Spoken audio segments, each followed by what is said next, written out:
Hi friends, வாங்க இன்றைக்கி நம்ம சிக்கன் உப்பு கறி எப்படி செய்கிறதுன்னு பார்க்கலாம். அது தேவையான பொருள்: சிக்கன், சின்ன வெங்காயம், வரமிளகாய், கொத்தமல்லி, கருவேப்பிலை, இஞ்சி பூண்டு பேஸ்ட், மஞ்சத்தூள், உப்பு. வாங்க இப்போ எப்படி செய்கிறதுன்னு பார்க்கலாம்.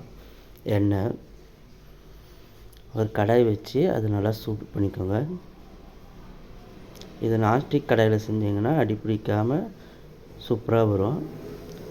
இப்போது எண்ணெயை சேர்த்துக்கிட்டோம். எண்ணெய் நல்லா காயிட்டோம்.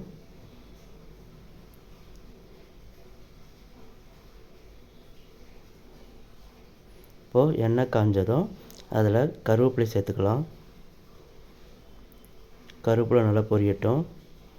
இப்போது கட் பண்ணி வச்சுருக்க சின்ன வெங்காயத்தை சேர்த்துக்கோங்க. இது கூடவே வரமிளகாவை கிள்ளி சேர்த்துக்கோங்க. உங்கள் காரத்துக்கு ஏற்ப வரமிளகாய் சேர்த்துக்கோங்க. இதுக்கு வரமிளகாய் மட்டும்தான் டேஸ்ட்டு, காரம் இல்லாமல், அதனால் கொஞ்சம் கூடுதலாகவே சேர்த்துக்கோங்க. இப்போது இந்த வரமிளகாயும் சின்ன வெங்காயமும் நல்லா வணங்கட்டும். இப்போது வணங்கிடுச்சு. இது கூட நம்ம சுத்தம் பண்ணி கழுவி வச்சுருக்கிற சிக்கனை சேர்த்துக்கோங்க. சிக்கனை சேர்த்துட்டு நல்லா இந்த சின்ன வெங்காயம் வரமிளகாவோட நல்லா பிரட்டி விடுங்க.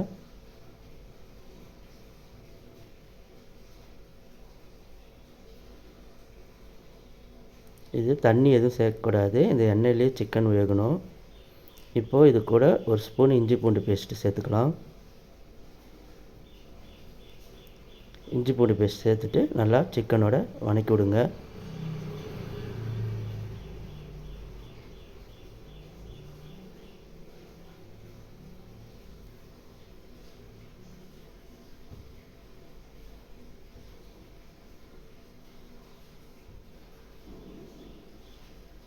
இது கூட உப்பு, மஞ்சத்தூள் சேர்த்துக்கலாம். அவ்வளோதான், வேறு எந்த ஒரு மசாலாவும் இதில் சேர்க்கறதில்ல. இப்போ நல்லா வணக்கி விடுங்க.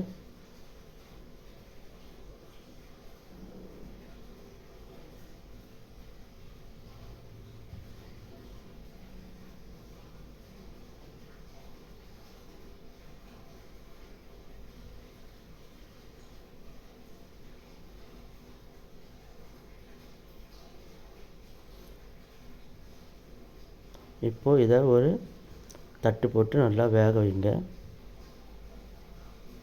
நல்லா மீடியம் ஃப்ளேம்லேயே நல்லா ஒரு 10 நிமிஷம் வேகட்டும். இப்போது நல்லா வணங்கி வெந்து வந்திருக்கு. இது கூட கொத்தமல்லி தழையை சேர்த்துக்கலாம். உங்களுக்கு விருப்பப்பட்டால் இது கூட கொஞ்சம் மிளகுத்தூள் கூட சேர்த்துக்கலாம். நான் சேர்க்கலை. வரமிளகாய் காரம் அந்த ஃப்ளேவர், அந்த டேஸ்ட்டுக்காக நான் பெப்பர் சேர்க்காமல் இருக்கேன். உங்களுக்கு தேவைப்பட்டால் சேர்த்துக்கோங்க. இப்போ நல்லா பிரட்டி விடுங்க.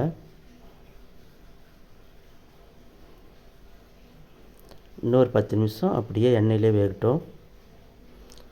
இதில் கொஞ்சம் கூட தண்ணி சேர்க்கக்கூடாது. நம்ம சிக்கனை கழுவிட்டு ட்ரையாக சிக்கனை அப்படி சேர்த்து வணக்கி விடணும்.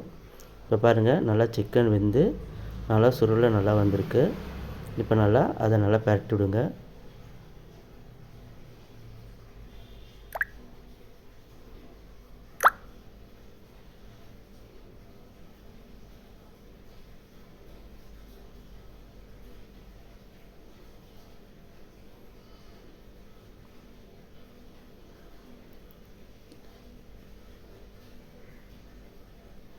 இப்போது உங்களுக்கே தெரியும், நல்லா எண்ணெயில் நல்லா வெந்து மசாலாலாம் சேர்ந்து வந்திருக்கு. இப்போது நம்ம சிக்கன் உப்பு கறி ரெடி. நீங்களும் வீட்டில் செஞ்சு பார்த்துட்டு எப்படிக்குன்னு கமெண்டில் சொல்லுங்கள். இந்த வீடியோ பிடிச்சிருந்தா என் சேனலை அப்படியே சப்ஸ்கிரைப் பண்ணிக்கோங்க. Like and share and comment பண்ணுங்கள். இன்னொரு வீடியோவில் சந்திக்கலாம்.